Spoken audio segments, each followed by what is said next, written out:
আচ্ছা, আল্লাহ ইসমাইল ভাই।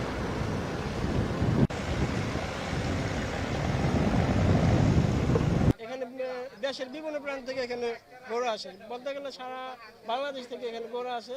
আর আজকে তো ঈদ হাট উপলক্ষে ভালো অনেক জমজমাট মিলছে।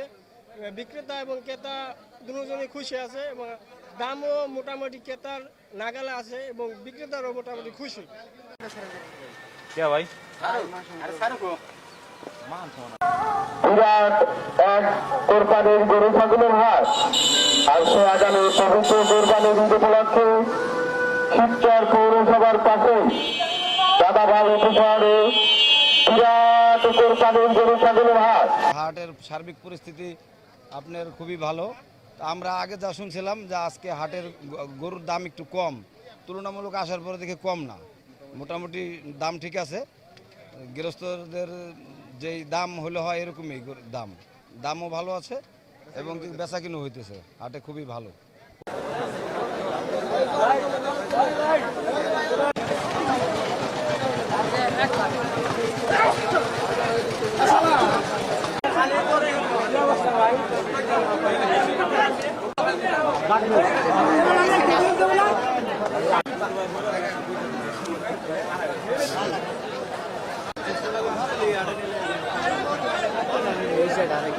চরে থেকে অনেক দূর 4-5 কিলোমিটার দূর থেকে যেমন আসছি মাতবাচ্চার হাটে গরু নিয়া, এখানে আইসা এত পরিশ্রম করে আইসা এবার মোটামুটি সব জিনিসে একটা দাম বেশি, তাই হাটে আইসা যে পরিস্থিতি দেখতেছি তাতে হাটের অবস্থা তেমন একটা ভালো না।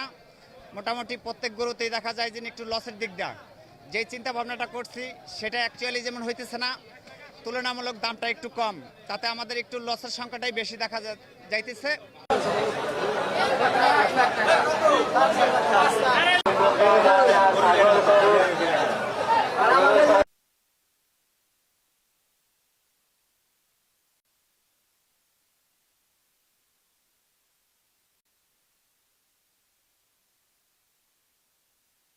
এই 2,80,000 টাকা গরু আনা, সে গরু বলতেছে 1.5 লাখ টাকা, 2.5 লক্ষ টাকা, 2,40,000 টাকা। কিন্তু এইভাবে আর কি ব্যবসায়ী সবাই শেষ হয়ে যাবে, কিন্তু এইভাবে দিলে সরকার কি করবে?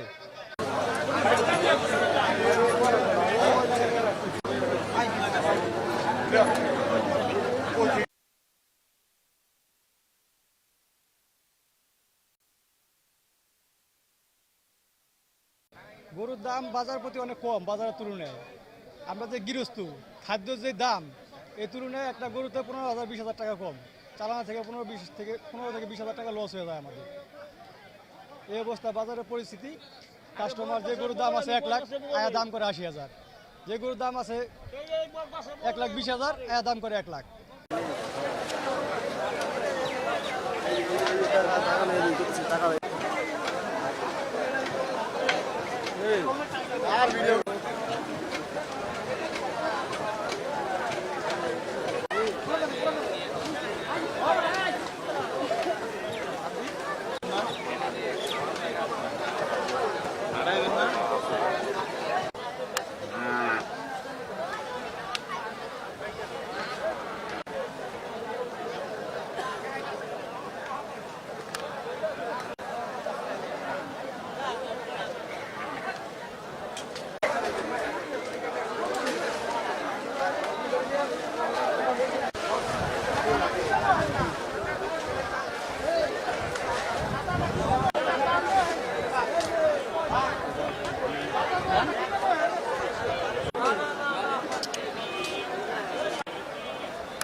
আমার ও মনে করুন কি অবস্থা হয়?